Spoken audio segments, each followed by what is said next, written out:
Hello, what is up mga ma'am, sir, ma'am. Ako po si Ralph Cifra, isang visual artist from Manila, Philippines. And today, kakatapos lang natin ng ating Hot Toys 1/4 scale ng mga Iron Man busts. Thank you very much, Hero Paints, for always sponsoring our toy custom repaint ng mga projects. So ito yung mga ginagamit ko na pintura. Hero Water-Based Acrylic Primer Matte White, Matte Black, tapos yung mga gunmetal and steel na paints. Super ganda ng mga metallic paints nila.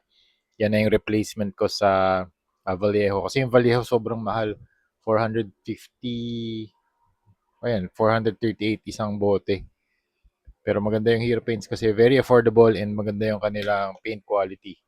Tapos ito yung mga gold na ginagamit ko, Dwarven Rich Gold and Dragon Gold.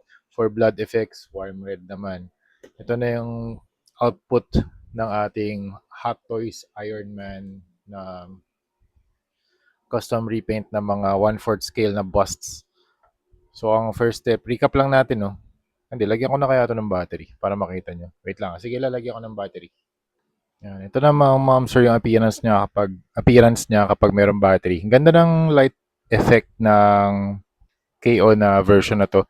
Yung sa original kasi medyo naglolo ko yung wiring niya eh. Hindi siya kasing bright nitong KO or bootleg. Pero iba yung model ng ano. Napansin ko ang daming differences sa in terms of sculpt, mas flush or mas sharp uh, yung mga armor plates niya. And also yung name mas kita dito, Iron Man Mark 7. And then meron ding trademark yung battery slots. And then mas specific yung kanilang sculpt dito sa arc reactor. Kasi itong part na to, yung sa arc reactor, ito, KO din to eh. Mas malalim siya, tsaka mas blurred yung plastic. Ito clear siya eh. Mas clear yung plastic nito. So mas kita niyo yung ano, yung armor na yung surface ng arc reactor. Pero in terms of light, gusto ko tong lighting nito. Kasi sayang eh, yung sa original medyo nasira yung wiring niya.